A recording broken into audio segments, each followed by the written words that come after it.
This is what I was looking at is from the tractate of the Talmud called Avodah Zarah, which is idolatry, if you will. And then that's what we done that time. At the back of this, which is where we're going to start, in here.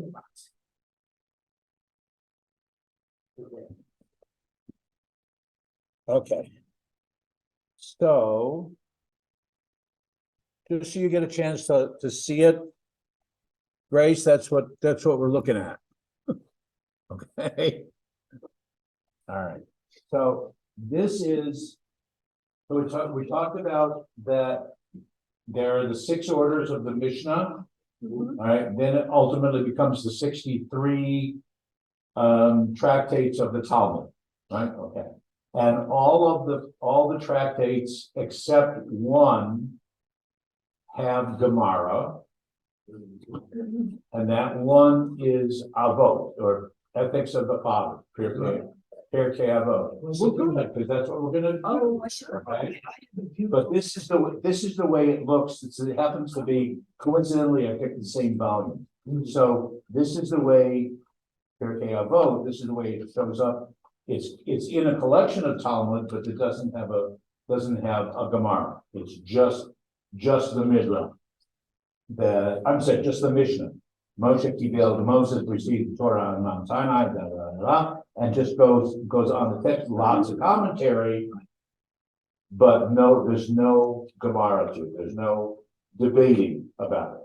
They're just numbered verses, 1, 2, 3, 4, 5. Brought mine because it's so beautiful. Well, you didn't really have to, because It's got good line art and it's. yeah, beautiful. there's all, Yeah, I know. all those. Okay. All right, Les can't find his copy, huh? Or the one that's on there? Oh, here, this, No, No. he emailed me some sheets. Yeah, but that's okay. I could not I have enough of this one. I have enough of it. So, I'm guessing I deleted it. okay. Sorry, Grace.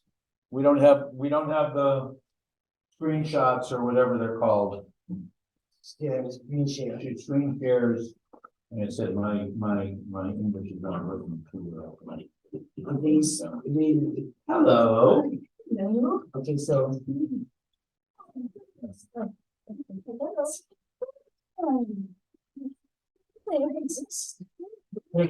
Here's another one.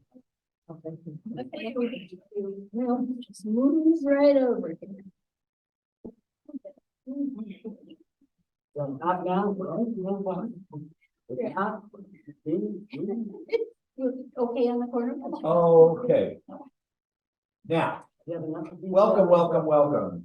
No, that's in case somebody else needs. And as we were joking, I took more. Yeah, but that, you gave us 2 of us 3 copies. So we're giving you back one. Okay, all right. And before I forget, with apologies that things have been so crazy, back and forth with the calendar. If people are available and interested, next week is Thanksgiving, but the following Thursday, November 30th, we can meet again. And for those who are available, okay, so Well, I might drag a bring friend this, with me. pardon me, I said I might bring a friend with me. bring a friend with you, that's fine. Okay. And we'll kind of bring this semester, if you will, to a conclusion. So I'll have to let Stacy know that we will be here on the 30th. We have to let her know. No, I said I will let her know. You can remind me, but I'll let her know. Okay, all right. Okay, So- so that would be at 3:30. Yeah, this class would be 3:30. The Hebrew would be at 2. Okay. And I do have to leave as close to 5 as possible. Okay. All right. Baby picture, by the way. I'm sorry, Love the baby picture. I love the baby. Oh, my God. Yeah, he's a cutie, he's a cutie. You know, and the story is, I don't, if everybody, I don't know, who knows what and whatever, but that's after 5 miscarriages. Oh. So this is the real miracle baby, Oh. that everybody's very, very excited about. Does that count as the first live birth, boy? Sure. Okay, but Sure. the carriage is. Yeah, because we encountered the word Bechor in the Hebrew class, Yes. That's the, you know, the firstborn male, right, Right, okay. right. Yeah. Okay. Hmm. All right, so. Quickly recap, oh, hi, Amy, Hi, Amy. quick. Ah, Sorry. you think that I'd be the, you know, the one who hasn't gotten any sleep. All right, the,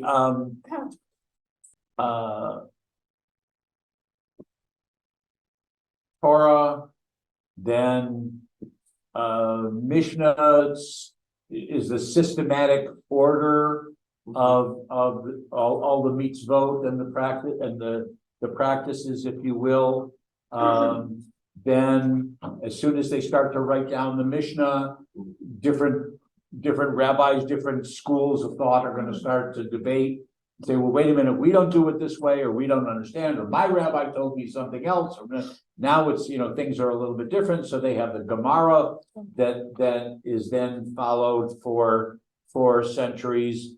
The Hala, and we talked about Halacha, which is the generic word for Jewish law. We talked then about that there's also within the context of the Talmud and the Midrash at the same time, there's Halacha, which is legal material, and there's Agadah, which is legend and lore. Okay, legend and lore is kind of filling in the blanks of filling in details, adding, you know, illustrative material. It might be humorous, or it might be educational, you know, pedantic, and whatever. Usually the Midrash does have an underlying notion of trying to teach a moral lesson. Okay, it's the same basic basis or foundation for the sacred text as the parables of the New Testament. For example, it's the same kind of literature and material. Well, how does this work? Well, let me tell you a story about it. Or let's put it in this kind of a context. So, you know, I think we referred to one of them talking about the difference between a melech basar badam is a human king or a king of flesh and blood, as opposed to the Hebrew phrase melech malchei hamlachim. We have that from Vanachnu with the service, right? Melech malchei hamlachim is the king of kings with all big capital K's, right?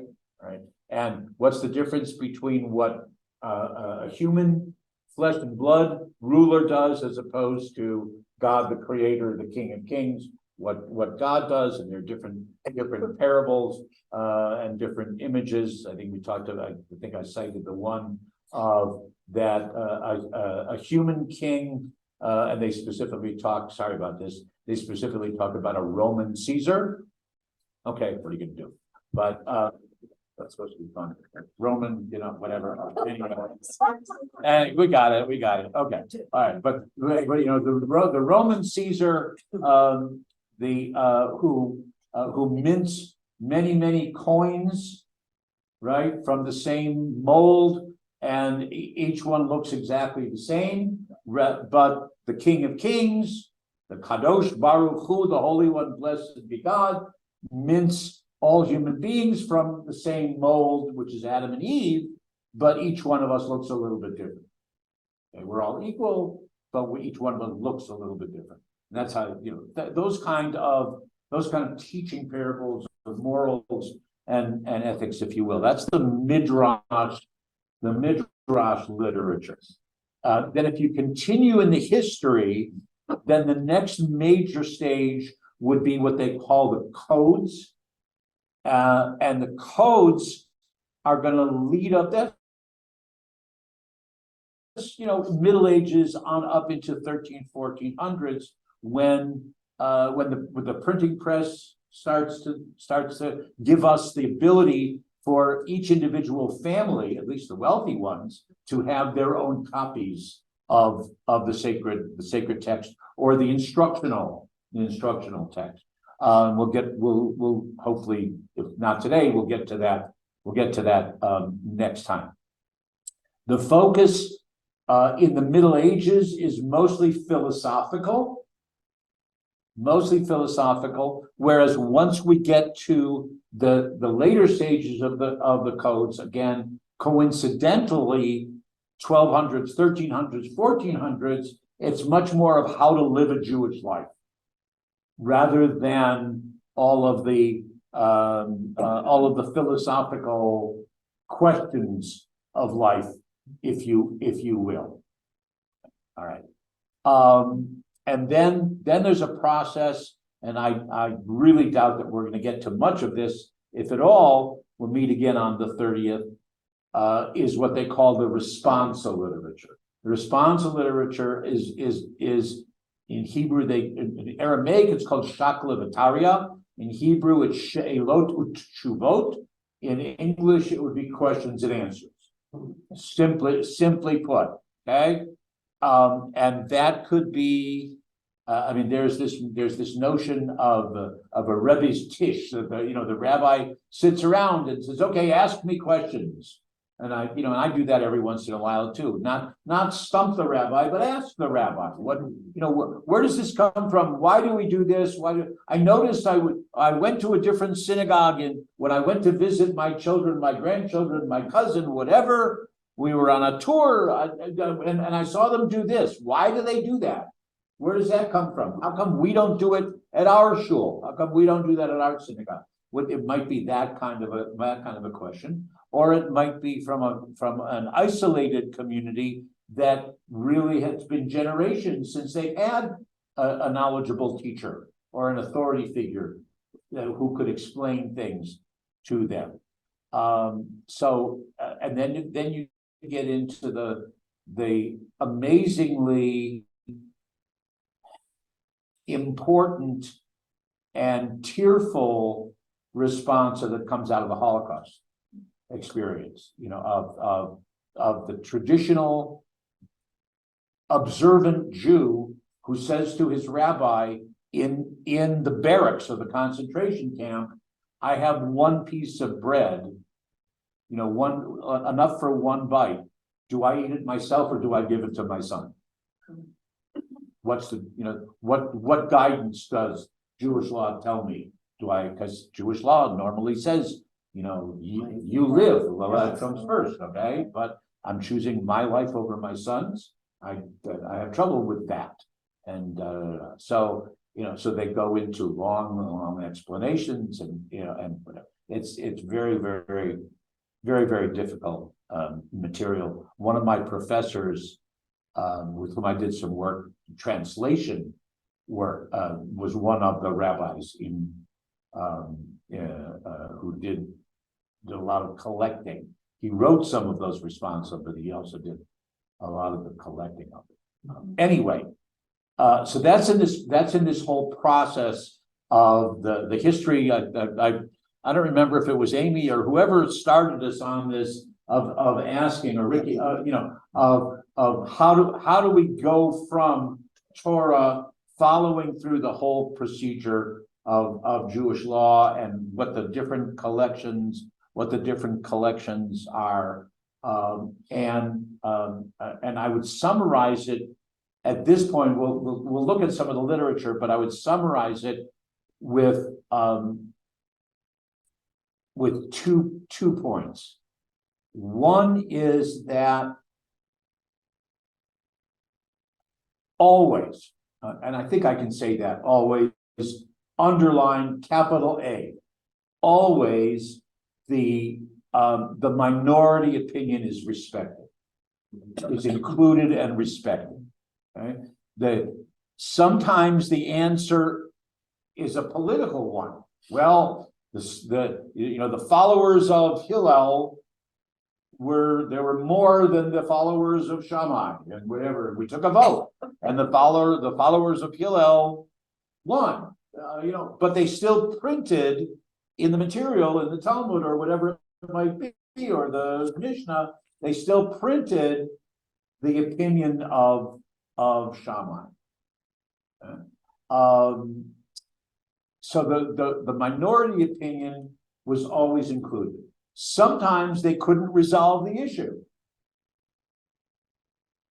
Two things happen. One is that, and again, this comes out of Hillel, and the question is, excuse me, want to take a sip. So you remember, if you read Torah, or if you've studied Torah, or come to hear the Torah being read on Saturday mornings or whatever. Okay, so there's this very, very innovative institution in the Torah called the Jubilee year, right? And in the Jubilee year, every 50 years, okay? So we have the sabbatical year every 7 years, and then every seventh sabbatical becomes a Jubilee year. Every 50 years. It's in the end of the book of Leviticus. This phrase is going to be familiar to all of you. I'm sure you know it by heart. Ukratem dror ba'aretz lechol yoshveha. Sounds familiar, right?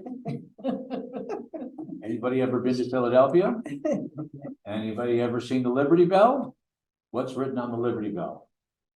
Proclaim ye. Oh, come on. Proclaim ye liberty throughout the land unto all the inhabitants thereof. Right? It's written on the Liberty Bell, right? Take my word for it. Take my word for it. Take my word for it. Okay. All right. Everybody makes pilgrimage to Philadelphia. Okay. All right. Okay. So at the end of or in anticipation of the 50th year, liberty, everyone goes free. Everyone returns to their familial holdings. Right? That was the deal. If you were an indentured servant, if you owed money, whatever it is, everybody gets a new start. 50th in the Jubilee year. It's an amazing institution that no other people had ever heard of. Right? Rabbi Hillel. Okay. If I need a loan to buy my house in year 47, who's going to loan me money? Right? Because the debt's going to be canceled in year 50. So how am I, or if put the other way around, how am I going to do business? If I'm giving credit to all of my customers, Hillel says that's a good question. Okay, that's a very good question, and they argue about it and they debate and whatever. But after all, God had said, that this is the 50th year. Okay, all right. Well, if God said the 50th year and we can't come to a resolution, we need to listen for what's called a bat kol. A bat kol literally is the daughter of the voice. Okay, but bat kol means a voice from God that'll tell us what to do. In the meanwhile, we're going to do what seems the most fair to us.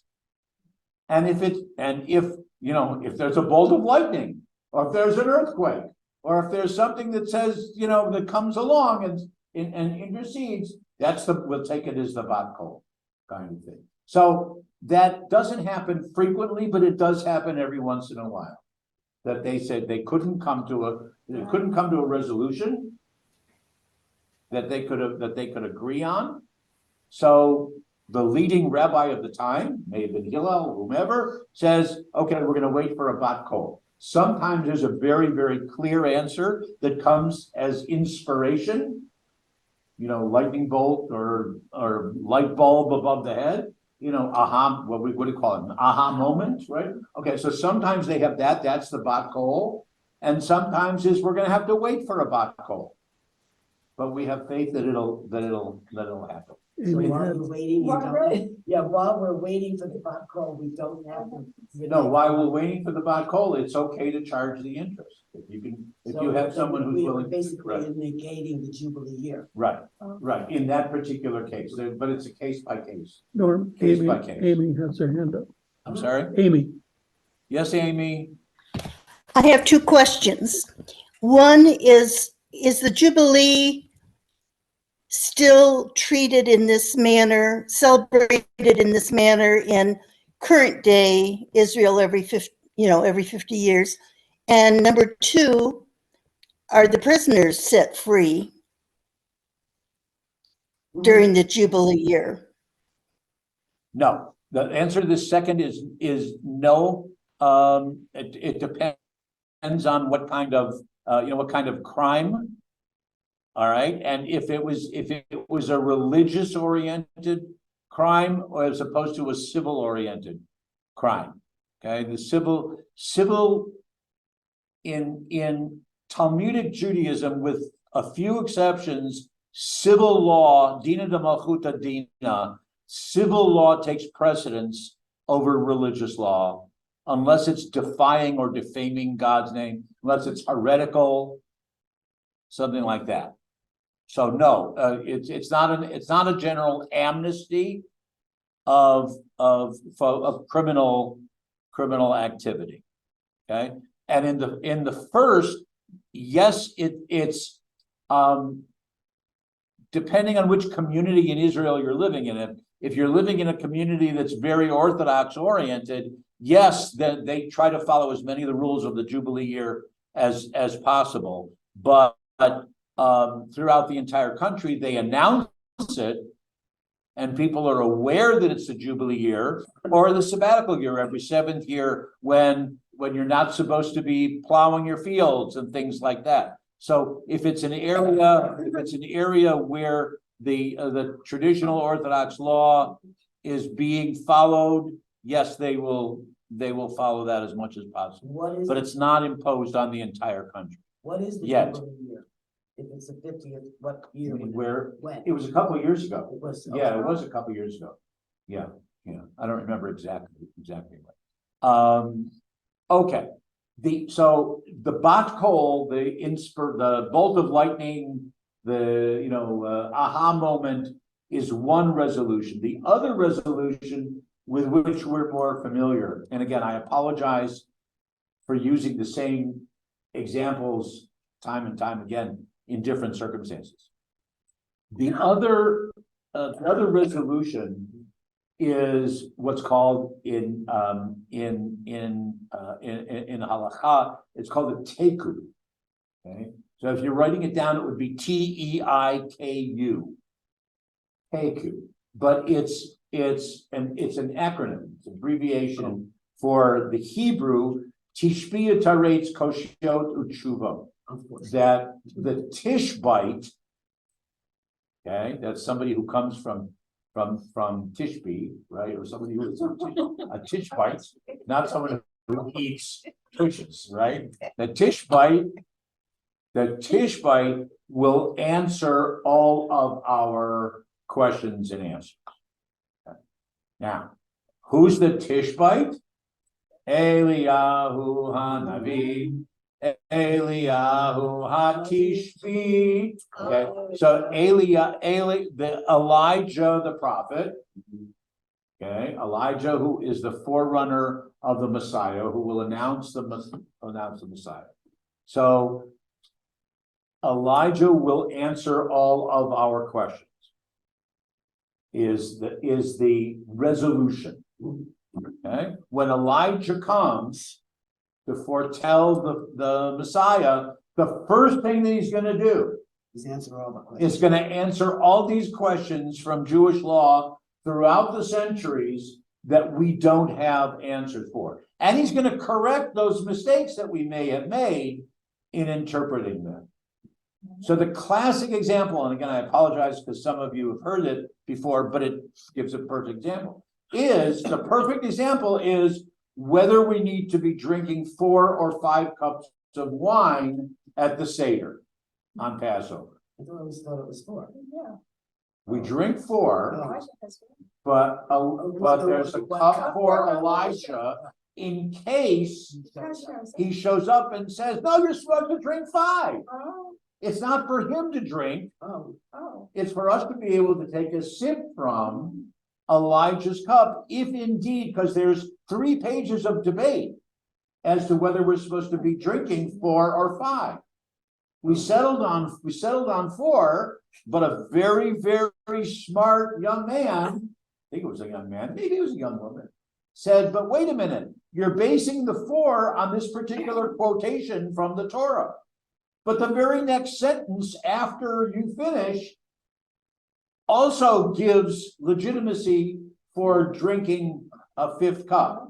What are we supposed to do? Well, we've been doing 4 cups for all these years. We're going to change it now? What are we supposed to do? We don't really know. When Elijah comes, he'll tell us. And that's why it's called the cup of Elijah. Not because Elijah's going to drink it the way that all of our grandfathers made, somehow but whatever. So that's the example of how they were resolved through history.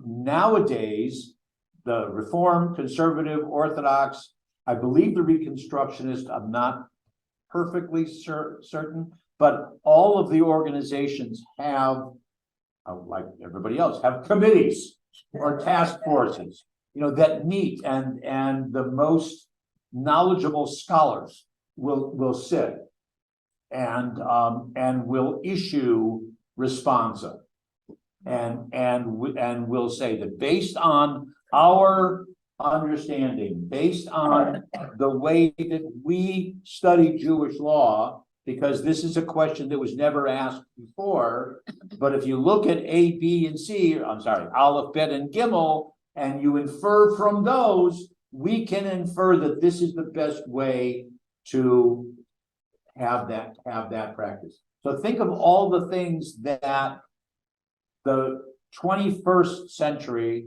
even the 20th century, but the 21st century Jewish community around the world, think of those kinds of questions that they're answering. Okay, well, whether it's everything from sexual identities and same-sex marriage to who is a Jew, and the one of the ones that just sadly, I'm not getting into politics right now, but very, very sadly, there's a big one going on in Israel right now, is some of the victims of the October 7th massacres some of the young people that were at that music festival never were officially converted. Okay, they were never officially converted. The question is, which cemetery can they be buried in? Okay, and some of the families, on top of everything else, some of the families are saying this is ridiculous. They were here, they lived in Israel, they would, but the mother may not have converted, but the kids were all brought up Jewish and Israeli and What do you mean they can't be buried in a Jewish cemetery? Well, the Orthodox are saying because they weren't Jewish and So there's all kinds of pressure now, which never existed before. Who wanted to be Jewish? Historically, right? So now there's all kinds of issues and questions that are coming up to the Orthodox, especially because Reform and Conservative have already dealt with it.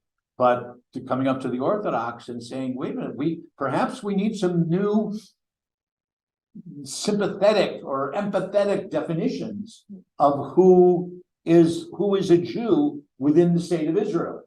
You say, I'm not a Jew over there, because I was converted in a conservative, Right, so I don't. right. Well, you had to have been, Right. but you had to have been converted, you have to have been converted by one of the approved Orthodox. I'm sure. Okay, great, all the better, okay, all right.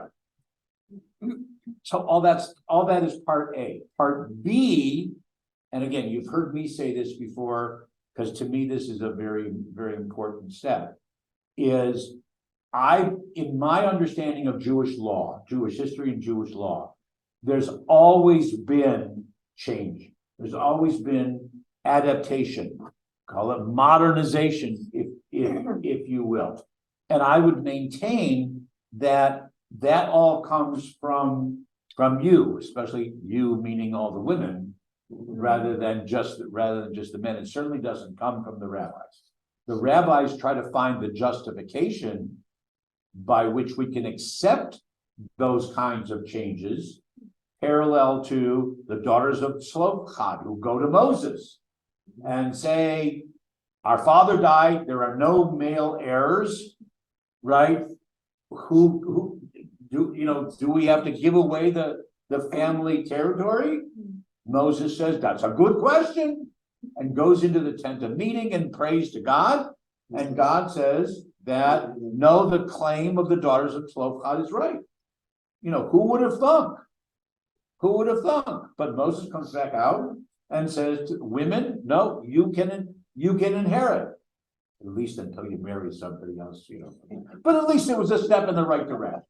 Okay, all right. So, but that's what happens in Jewish law when enough of the people, male, female, whatever, but amcha, the people, when enough of the people come to the leaders, the rabbis, the Moseses, whomever, and say, this doesn't work for us. This is no longer an authentic, positive, sacred, holy, whatever adjective you want to use, expression of who we feel that we should be as ethical, moral, Jewish, whatever. And let's look at how we should change this. Yeah, go ahead. I was in a conservative synagogue for years when the big debate with the committees, the whatevers. We're trying to decide if they really still had to walk to services on Saturday. Right, or if you could drive. Or if you could drive, because the suburban communities have so changed. Uh-huh. And anyway, they said still you have to walk. Well, That was the decision then. that was then. Yeah, that was but probably- you know what the most recent one is? No. Because they modified it. Oh, good. Okay. Okay, well. Yeah, that you can drive if it's only to the synagogue. Right, okay. All right, you can't stop for gas along the way. Can't go. Can't stop at the Starbucks. Okay, either way. But the rabbi still has to walk, and the cantor still has to walk. But the members of the congregation, that's the compromise. That was the compromise. But we went through this all the time. So we just went through this example a couple months ago. All right. So traditionally, I'm not going to go into a whole long spiel on why not, but traditionally there are certain prayers and blowing of the shofar that you don't include when Rosh Hashanah is on Shabbat. Okay, all right. I'm not worried about why. All right. And so everybody said, okay, that's not a problem because we have a second day of Rosh Hashanah, right? So we'll just hold off and do the shofar and those extra prayers. We'll do them on the second. We'll do them on Sunday rather than on Friday night or Saturday morning. We'll do them on Sunday. Okay? Until you had a major segment of the Jewish population around the world, including in the state of Israel, that only celebrates one day of Rosh Hashanah. So what do? Do you blow the shofar? Which is more important? The prohibition against, or the mitzvah to hear the shofar being blown? Which is more important? And so you had the Reform gave one answer, Conservative gave a different answer, Orthodox gave, well, not third, because conservative, did the same. But it's a legitimate question that only would happen in the modern era. Okay, and we go on from there. Okay. So I want to do textually, I want to do two things. Just to show you, and it's a little out of sequence, and I apologize that we don't have the sheets available up there for the Zoomers. Boomers? Okay. All right. So we're out of sequence historically, but go to the side of Maimonides' 13 Principles of Jewish Faith. All right. So Maimonides, approximately 1,000 years ago, is the rabbi, also a physician, but rabbi, thinker, philosopher, commentator, whatever, par excellence. He is a strong proponent of rational philosophy, rational thinking and thought until it comes to experiencing God. Okay? There is such a thing as let's call it supernatural or irrational experience with God. But our experience with God will be totally and qualitatively different than the original Moses. Moses is the only one who knew God face to face, and by that's the quote from the Torah. Maimonides understands that to mean who really knew in the highest level of his mental capacity that Moses, the prophet in the Torah, knew God. None of the rest of us will ever achieve that. There are others who claim that they did, but not. So Moses Maimonides is one of the first to carry. No, I'm sorry, he's not one of the first. He follows in a tradition that carries a title in addition to rabbi, in addition to teacher, in addition to commentator, whatever. He follows in the tradition of a word that I was introducing the two of you to before, of gaon, of genius. Okay, the Hebrew word comes from pride, but it's more than just pride. It's also arrogance. Yeah, Okay? that's what I know. Right, yeah, and claim that there ain't nobody else who's on my level. Okay, all right. The other people that we associate that with historically, Sadia Gaon, the Vilna Gaon, things like that. So many of them wrote prayer books or wrote other things that have become basic,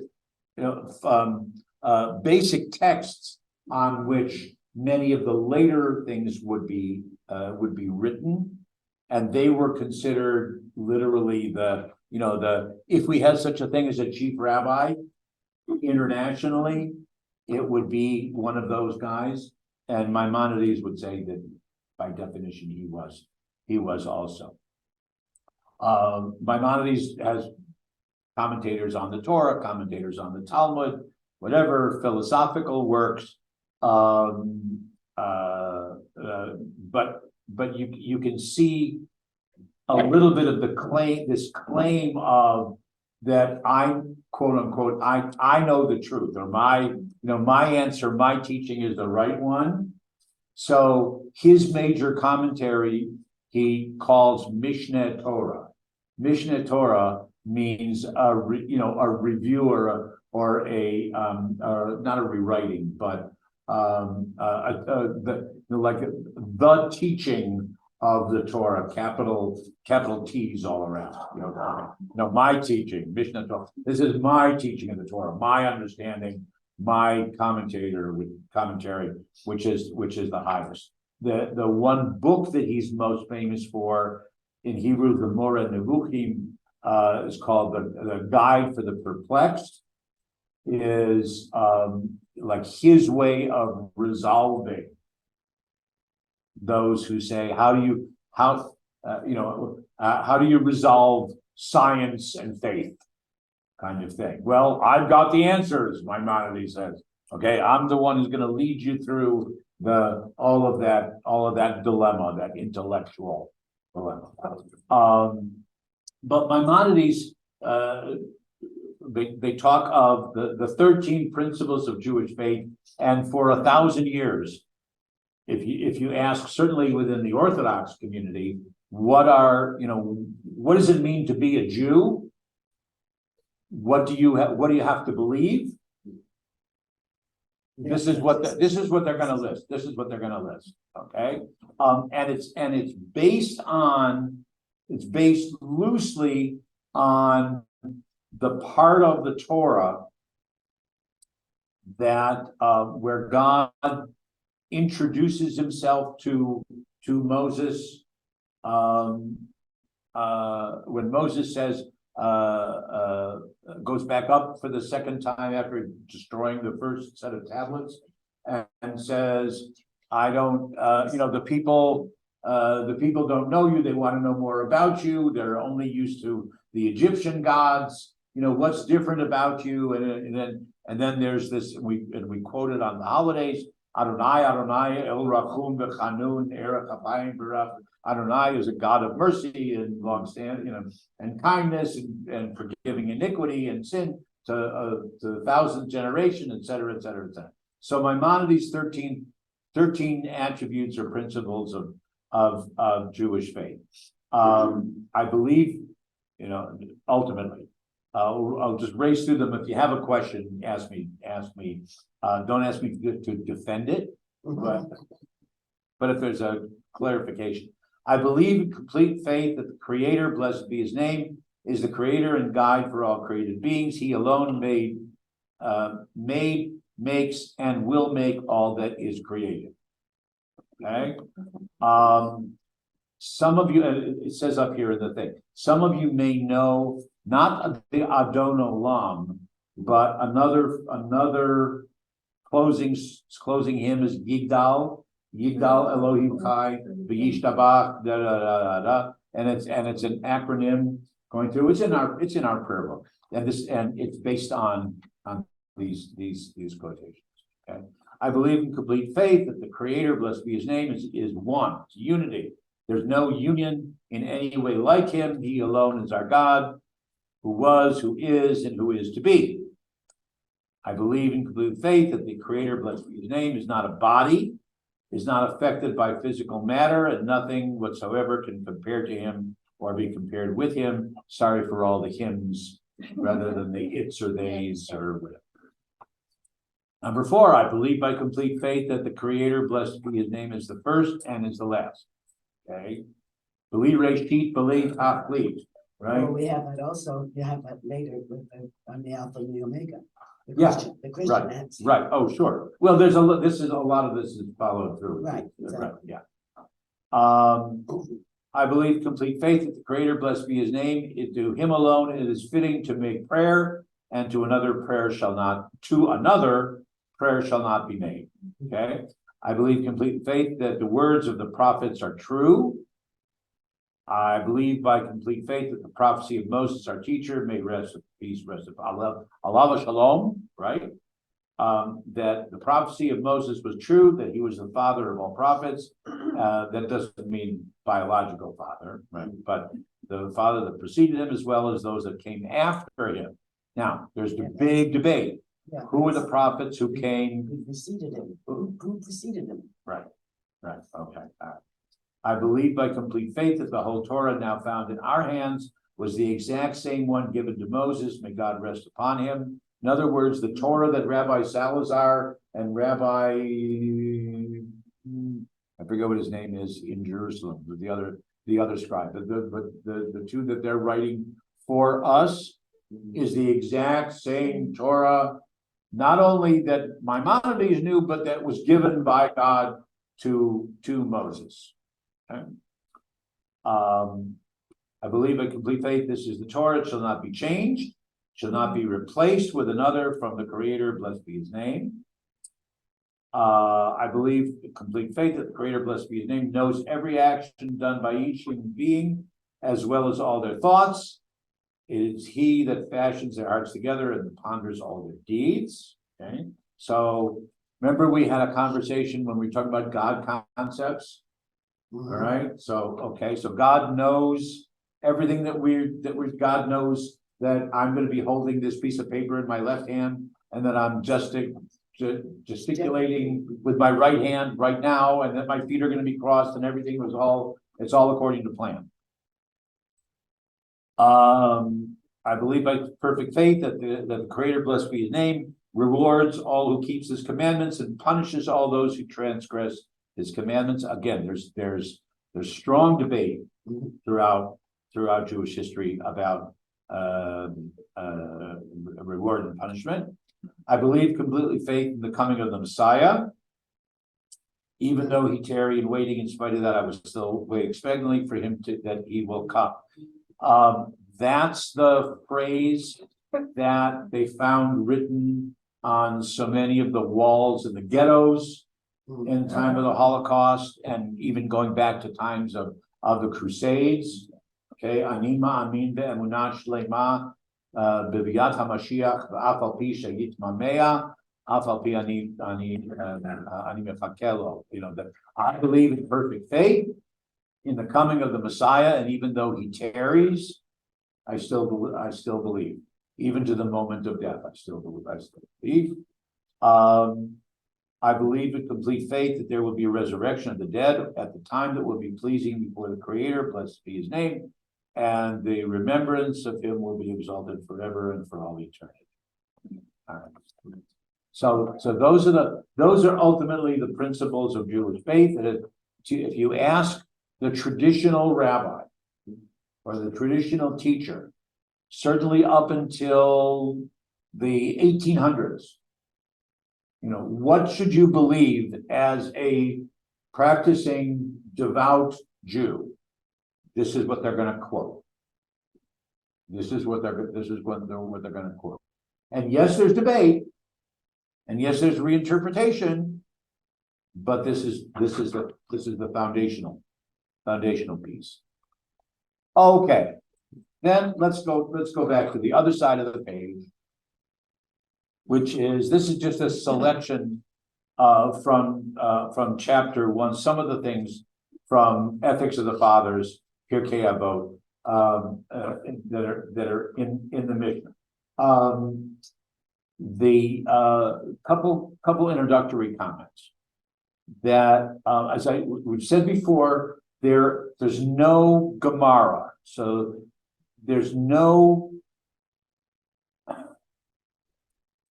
I don't want to say I was going to say authoritative. That's not the right word, because there's authoritative commentary, but there's no leading Gemara in the sense of that this leads us to one particular understanding or one particular application of these statements. Okay? These are suggestions. They probably were the result, at least the way I was taught, they probably were, rather than the rest of Talmud that gives the quote from the Mishnah and then has, and we played around with this a little bit, and then has all of the different, the questions, of what it might mean. And somebody says, oh yeah, but if you change around the letters and just spell the word a little bit differently, it might mean something else. And then they get sidetracked, and whatever. And that's all written down. That's all included in the Gemara. Well, Rabbi so-and-so said this, and Rabbi so-and-so said that. But wait a minute, wasn't that rabbi influenced by the Romans who said such and such, and da da da da da, and and all of that? Think in terms of like that the whole thing was transcribed, right? Somebody was sitting there and writing all the minutes of every argument, and then there's hundreds of years of commentary and questions and answers and mystical insights and whatever to all that text, as opposed to Pirkei Avot, which probably, at least this is the way, again, I was taught, this is probably the end result. Okay, this is probably the end result rather than the beginning of the debate. This is probably how they ultimately resolved it. Okay, it's not halachic. This doesn't give legal material. This is more instructional, illustrative, guidelines. Did any of you ever have to study in college anything written by Chaim Ginott? Anybody remember studying Ginott? We used to, like, an introductory psychology and introductory like pedagogy, Okay, so Ginott, obviously Jewish. Ginott did a lot of stuff like this, that that ultimately there's going to be debate, there's going to be questions in your he was talking classroom, so classroom management. So in your classroom, there's going to be questions. There's going to be this one, but ultimately you're going to have to resolve it. Not to say because I said so, but try to turn it into a lesson. Okay, try to turn it into a catchphrase or something that your students, oh, we had the most exciting argument, and whatever. In when mom and dad asked, "What'd you learn in school today?" Oh, we had this really exciting, argument, whatever, and new, and here's what I learned. Okay, so here's the punchline kind of thing. That's what I was taught to look at this material. I don't know where I got this in my head, but that the Pirkei Avot, after going through, I don't remember at which point, Mishnah, when they're making all the rules and probably the Mishnah, the orders and blah, blah, blah, blah, and they had these wonderful quotes left over, ones that didn't fit into any of the six. That's possible. That's definitely possible. But there's also the collections, and I mentioned it on there. There's also a collection called Tosefta. Right. Okay, and there are many different collections of midrash. Mhm. Some of which are more halachic, like the midrash to the book of Leviticus, like that the Torah study class is doing. Okay, is almost all halachic. It's called the Sifra, Sifra, is almost all halachic. Okay, Right. And things like that. Whereas the midrash to Exodus, there's a midrash collection called the Mechilta that is just from Moses's birth, beginning of Exodus through the crossing of the Red Sea. Doesn't even get to Sinai. Okay, and it's already a volume that's this thick. That's this thick. And so, but that's all just, like I say, it's all like Cecil B. DeMille's Ten Commandments movie. It's trying to fill in all of those blanks, and whatever. Okay, so Pirkei Avot, on the one hand, like I said, that I was taught to look at it as this is the bottom line. This is the end result of the ultimate teacher, and really, sorry for this digression. I did this out of order. I apologize. At the time that this material is written, the structure of the Jewish, we don't have the temple. There's no temple in Jerusalem, right? So the structure of the Jewish community is that they had basically two institutions. Really wasn't a synagogue. They had the yeshiva, or what we would call a yeshiva. They called it more like an academy.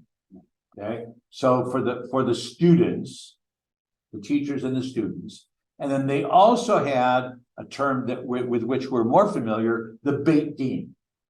Okay, it was a rabbinic court to make. So you had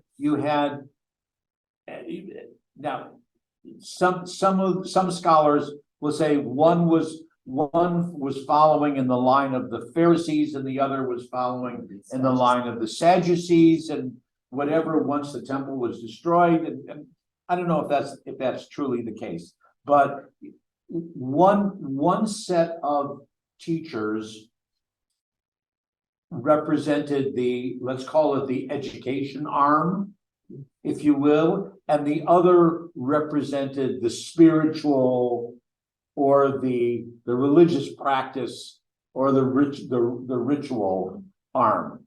Okay, so they each had a title. The rabbi who was the head of the academy was the Rosh Yeshiva. You know the word Rosh, right? That's head. Okay, so Rosh Yeshiva is the head of the academy. He was call him the intellectual, call him the chief rabbi, if you will, the scholar, I'm sorry. Yeah, the dean, or even higher than the dean, the chancellor. Oh. He's even higher than the dean. Okay, all right.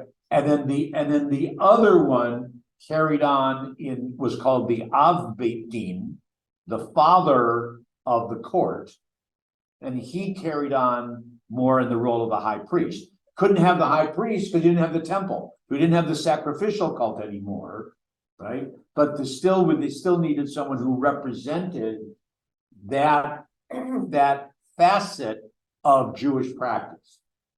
So they're referred to as the zugot. A zug is a pair. They're called the zugot in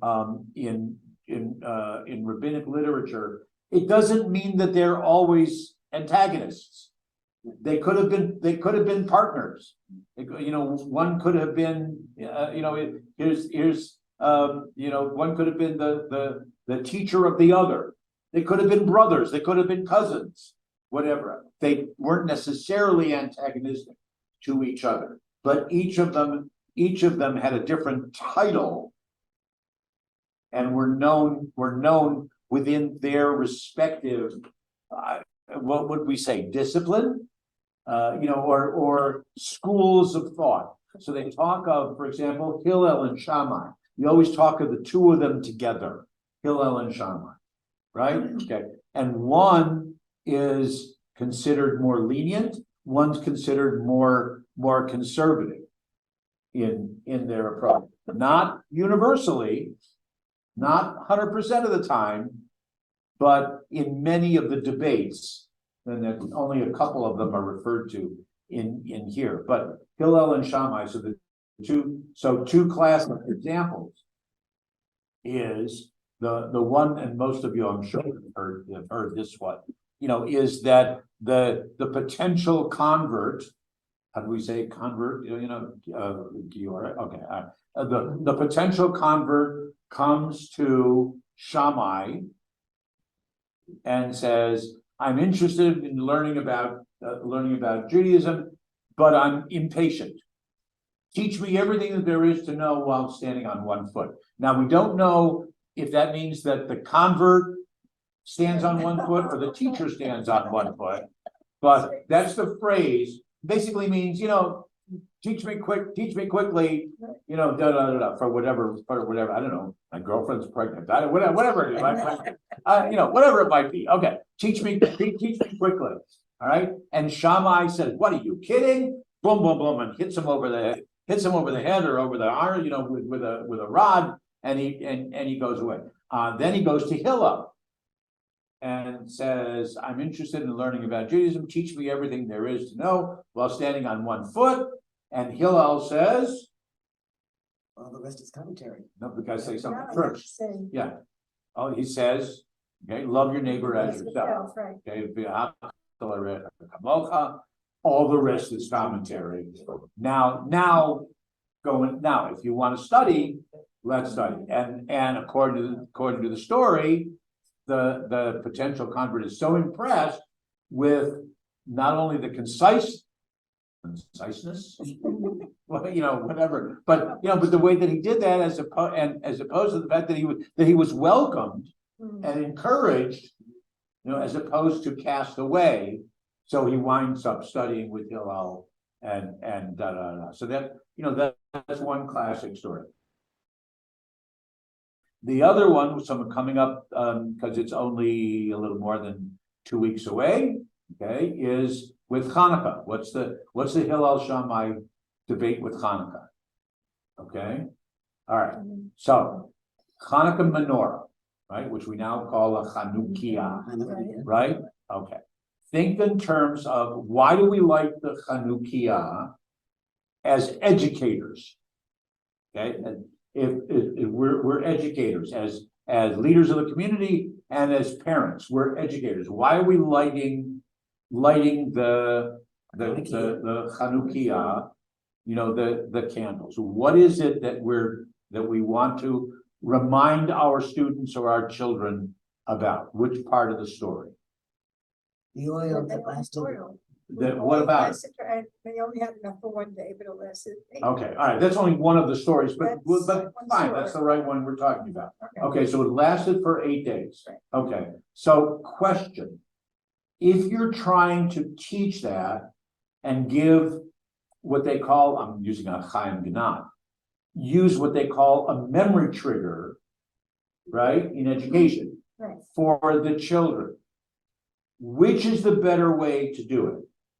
To increase the light each night to show that the miracle grows and grows and grows and grows and grows until we have so much light at the end of 8 days? Or do we start with a lot of light representing as much oil that we had and diminish it each day because there was less and less and less and less and less of oil each day? So in other words, which way should we be doing it? Do we add an additional candle each night? Or do we subtract? Do we start with 8 and subtract a candle each night? Which is the better educational model? For a child, I would think lighting it more, it's brighter, leaves you with a fuller experience. Okay, Yes, as a child. anybody? No, I mean, No, but we've been arguing this for a couple thousand years, that's all right. I did see a cute cartoon that said, trying to explain to a child why, the oil that lasts one day. Right. I have a battery on my phone that lasts 1 day, but it lasts 8 days. A battery on my phone lasts Right, 8 right, days. right. Okay, all right. So, what's the answer, incidentally? You remember? Hanukkah's coming up, you better remember quickly. Well, we had one, that's the decision. Well, that's what we do. We add one every night, but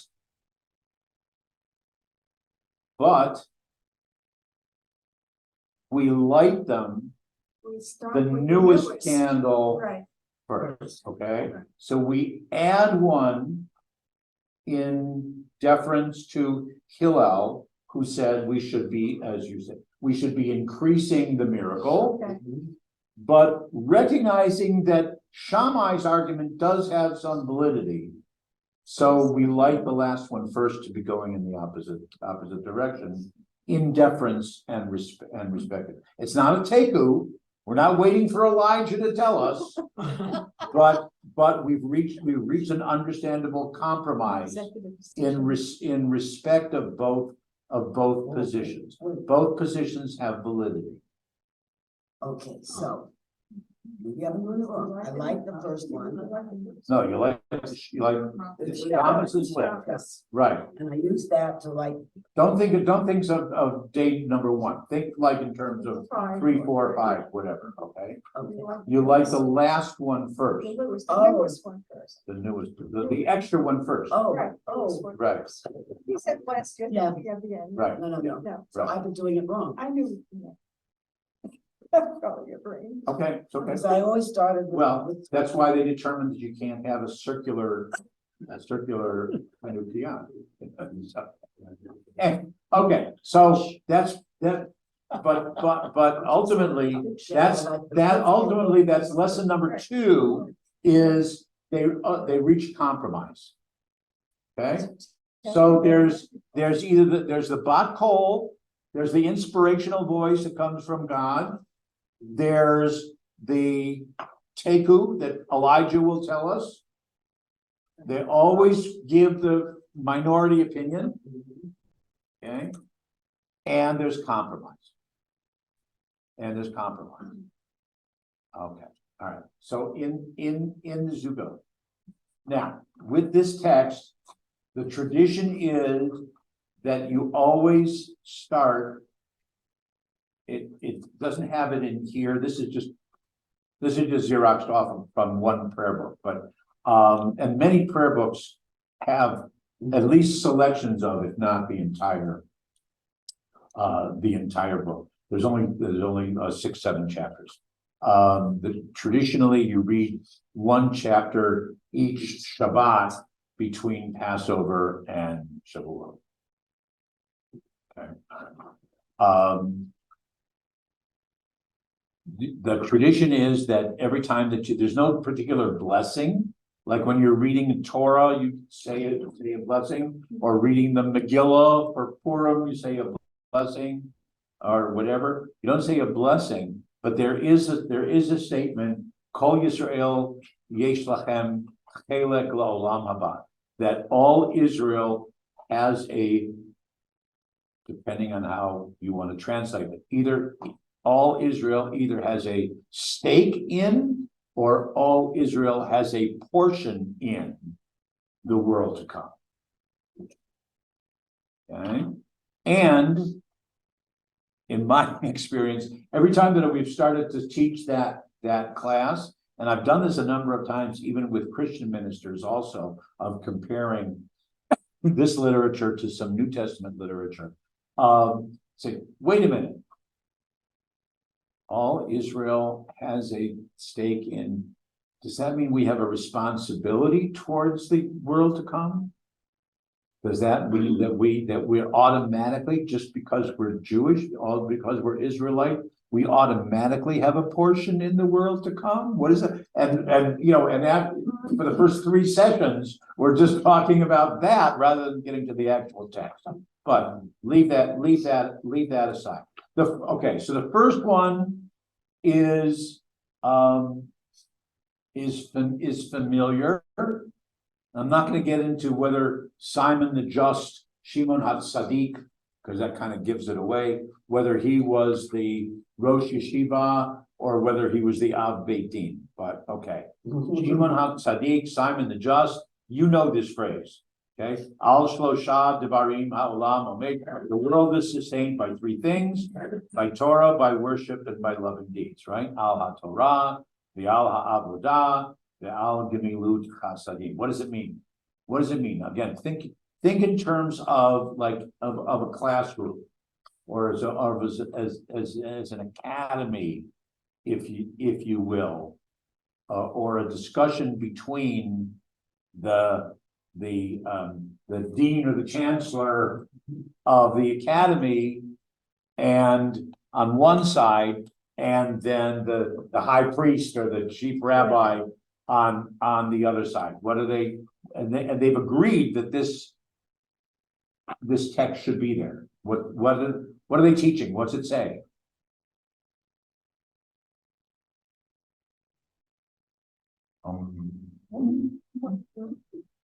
Oh, wait, we're not really getting it today. Lord, worship and loving. What does it want you, so, you know, again, put it in the context, Chaim Genack, put it in the context of mom and dad says, okay, what did you learn in school today? I learned the world is sustained by three things. By, you know, that in other words, you've got a three-legged, you know, like the kind in shop class, right? Okay, you know, the first time I tried using a drill, I was supposed to be making a four-legged thing, and it turned out with only three, because I didn't know how to do it with four. Okay. But you know what happens? What happens to a three-legged stool if one of them is missing? One of them is shorter than the other. What happens? It tips over. Okay, the world is, you got to have all three, and what? All three have to be equal, have to be the same size. Give as much attention to each of the three. Right, okay, you know, so you can go, you build a lesson out of it. Okay, you know, and Torah doesn't mean just the scroll, the 5 books of Moses. Torah means learning Torah in a general sense. Avodah, we've talked about both from the Bima and in Avodah is divine worship. Okay, but avodah also then gets translated as prayer once it's no longer sacrifice. Okay, you gotta have that, and by loving deeds, you do deeds of love and kindness every day. Chesed, right? Doesn't the worship also mean like you can't do that by yourself? It means Which worship. She's jumping ahead. In community. No, I'm still here. I'm right in the middle. That's fine. That's okay. That's all right. But so the Torah, the worship, and the loving deeds. So worship also means like you have to be together to do that. You can't just be worshiping out like hermits, right? Not part of it. You mean. I'm trying to think if that's. I mean, I agree with you, and bottom line is yes. Okay, and we're gonna encounter, I assume that it's one of these is, you know, do not remove yourself from the community. That's another one, you know, don't try to be a loner. You know, you have an obligation to be part of the community. I'm trying to think whether avodah, the way that it's used in this context, ever means that, because there's certainly lots of examples of people who pray on their own as opposed to live on their own. Right. Okay, so I'm focusing more on the Hebrew word. Whether it includes what you're talking about, Okay. you know, living an ascetic life, you know, being a hermit, you know, kind of thing. Because they do ask the questions, not necessarily in this literature, but like we talked about last time or whatever. What happens if I realize that my head was still covered when I said my prayers? Do I have to go back and say my prayers all over again? Or is it still valid? No, it's okay if you say your prayers with your head. So is it okay if I say my prayers by myself? If I couldn't find a community, if the community you know, wasn't welcoming to me, so they get into all those kind of things, but it doesn't necessarily fall under that Hebrew term of avodah. Okay. All right. Antigonos. Well, obviously, where's he come from? Greece. Yeah, he's a Greek, Greek. right? Okay. Be not like servants who work for their master only on condition that they receive payment, but be like servants who work for their master without looking for a reward. Be filled with reverence for God. What's the bottom line? What's the You'll never what's the get any teaching? workers. What's the teaching? You don't have to Take do God's everything for word money, you for can it. do it just for the good of doing for people without expecting anything in return. Okay, so do things for the good of, for, out of the goodness of your heart, rather than for your particular personal reward, Or right? recognition even, any kind of. Or reward, oh, recognition, good, yeah. pride, you know, Or for things like that. recognition, Like or, that. right? Okay. I'm gonna leave out the last phrase for a moment. Who's the master? God, no, listen, Yeah, see, they got it here with a small m. and Yeah. If it was a capital M, God, yeah. they would be talking only in terms of serving God, right? You know, that almost sounds like slavery, Well, I think working using as the a word servant, for a master. You know, that one feels Necessarily kind funny. of slavery. I don't know. Anybody who's hired. So which are they, which is A he, servant. who is he addressing? Is he addressing the people, or is he addressing the masters? Servants. You know, the employees or the employers? Employees, He's addressing the employees right, and telling them to do what? Work cheerfully. Work cheerfully, try to find meaning in whatever work, It's meaningful. right? Okay.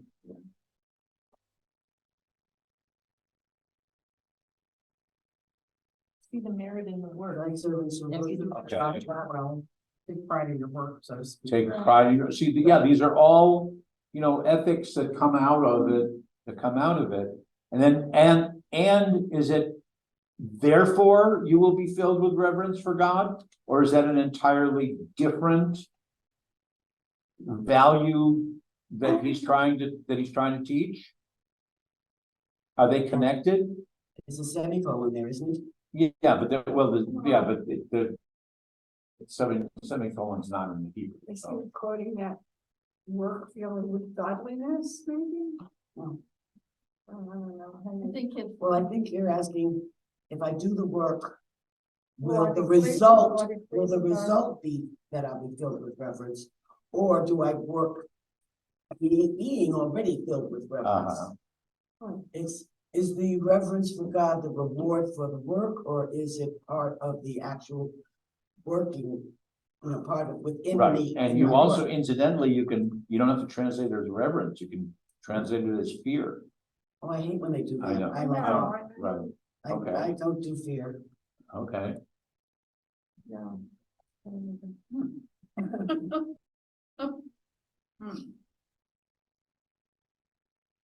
You could be doing work properly, not because of just receiving payment, but also because God expects you to do the best that you can do and be the best that you can be. That's So it's there, it's a therefore, Therefore, uh-huh, I think. okay, if you do, if A, then B. right, if you're filled with reverence, Right, you will do the. as a result of. Yeah. Well, that's, So, right, in As a result of. Right. that's what I was Okay. gonna question. All right, Don't like that one. I don't like, because then that's the reward, that's the Right. reward. If, You're not if, supposed to go through the- right. If being filled with reverence to God is the reward, then that sort of negates the previous half of the sentence without looking for any reward. So it's got to be from within that I have reverence for God and therefore do this work. So it also says, don't do it just because you get money. You're gonna get money. It's not saying you're gonna do this without pay. Don't do it even if you wouldn't get paid. If you're Yeah, but still gonna it's get paid. only on Don't condition. do it only for that reason. It's kind of like do what you love, the money will follow. That Is it kinda supports like my feeling of it, the reference for God has to be within me, not something of a reward I get after. Right. But it's If you're within me. working, It's like you a pay reason. what you're doing, It's like a but you're reason. doing it for the money, Oh, no. you're not gonna have a ton of money. okay, all right, I wanna jump up to the top of the second site, Okay, the 1.6. Joshua, that's because my new grandson is Joshua, Uh-huh. right? Okay. Yes. Joshua ben Prachia. Okay, this Parachia. Okay, all right. The Where's that? Parachia is a flower of God or a blossom of God. Oh. The child of a blossom, Okay. a love child. Beg your pardon? All right. This is one of those famous ones. You know, Aseh lecha rav, you know, get yourself a teacher, acquire a friend, study with you. When you judge people, give them the benefit of the doubt. Okay. Now, what they didn't do. The editors of this sheet is. They put a semicolon between teacher And friend. and acquire. As opposed to an and. Oh, so that two different. Get people, yourself or a teacher your and friends, acquire teach your a Well, friend to study with you. Yes, you know, that's what I'm asking, how do you know, okay? Well, a friend that you study with becomes your teacher and you become their teacher. Oh, we always learn more from our own Exactly. students than we do, right? A friend might not be able to always teach you the things that a scholar or teacher is able to teach you initially, and then you work it over with your friend and you play it back and forth and you have perspective and you work together to, you know, kind of study together and So you're continue what you're each being other's taught by the actual teacher. So in other words, when you're looking for a study partner, a lab partner, Yeah. get somebody, find someone who is more knowledgeable than you. You'll find someone who's willing to work with you in the first place. You need an instructor. Then Okay. you take your homework with your friend and you go over it and say, okay, so what do you think you meant by this? Or what is this? Or I didn't understand this part. How do you understand Okay. this? That's how I read it. Okay, Because if you and your friend are trying to learn and study, you may have a completely improper context for certain things, where Okay. a teacher, or rabbi scholar would be able to give you the correct. I almost would prefer a long dash instead of that semicolon. a Because long they're dash, what does that say to you? that they're so connected. I mean, There's one person. yeah. Exactly. Wow. Get a teacher, a friend to study with you. Okay, I mean, that's one. Yeah, that's what I mean. That's one way to look at now, it is a legitimate translation, incidentally, that. Okay. of the Hebrew. Aseh lecha is make for yourself a teacher, Huh? not just acquire, you know, not just get. Okay, yourself the second one is definitely acquire. Uh-huh. Okay, acquire a friend, to study with you is not there in the Hebrew, Oh. okay? Oh. Okay, but a haver in rabbinic Hebrew is a study partner, Okay. okay? So where It's is also the modern Hebrew word for a friend, but in context of this literature, it's a study Make partner. yourself a teacher, So a you make friend. yourself. So Make it's for make yourself. yourself, it might mean, make yourself a teacher and, Well, you said make for yourself. That's different than make yourself a teacher. Mhm. You first translated it as make for yourself a teacher. it could be make for yourself, Right, it should be make to yourself a teacher, make yourself a teacher. It could be find a teacher and make that person a friend. Well. Lots of possibilities. Hmm. Okay, then give me a different teaching phrase for the second line. When you judge people, give them the benefit of the doubt. Don't judge a book by its Don't judge cover. it by its cover, right? You know, don't judge until you've stood in their shoes or walked in their Right. shoes or something like that. Okay, all right, you get it. All right. Go down to the last one, which is the Hillel, the 112. Mhm. Okay, be of the disciples of Aaron. That's Aaron Moses' brother, Mhm. okay? Loving peace and pursuing it, loving your fellow creatures and drawing them near to the Torah. Everything is in threes. Well, this is in threes, Yeah. the first thing was in Yeah, threes. this, the right, this, three- that's just, everything's- that, Like your stool. That's- Like yeah. your stool as Right. well. right, yeah, that's this, but then later on in chapters 3 and 4, everything's in 4. Oh, It's like the 4 sons from Passover. 4 types of 4 students. types of this, right? Yeah. Right, okay. So those who have studied Torah, mhm. okay, Sounds more question. do we really see Aaron as a role model? No, No, Why? Why not? well, he was kind of the mechanical person who. I mean, he had his part, but, you know, you kind of think Moses should be.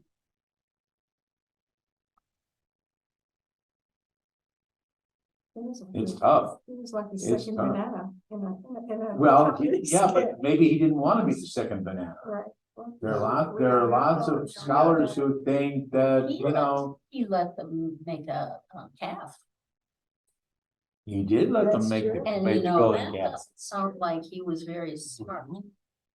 Yeah. That's the way, that's the way that he made, that says, you know, loving peace and pursuing it, you know, by Mm. appeasing the people, yeah, by letting them, Oh, well, is that the right lesson? no, no, Mhm. he had to know that there would be consequences, Mm-hmm, you would think. mm-hmm.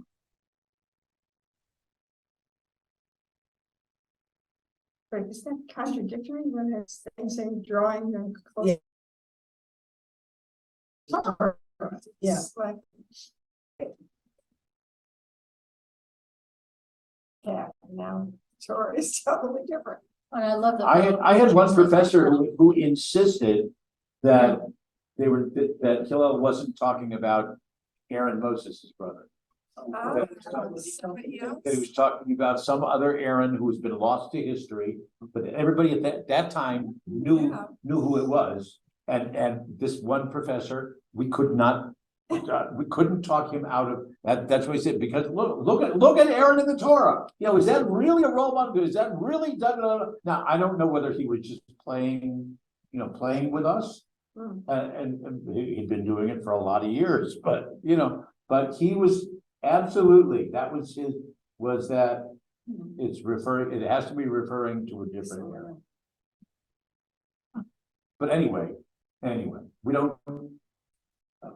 Again, we don't necessarily, there's commentary, we don't have. it printed here. okay. But there's commentary, you can look at, Onkelos, right, Onkelos is the main, and it's in Aramaic, is the main commentary on Pirkei Avot. So you can look it up and see what. Well, it I don't says. know if I've got that, mine is beautiful. Oh, there are So much right. more modern, Pirkei Avot, Right. it's great literature to sit and in any generation well, I've done this with teenagers and, as well, and it's excellent stuff.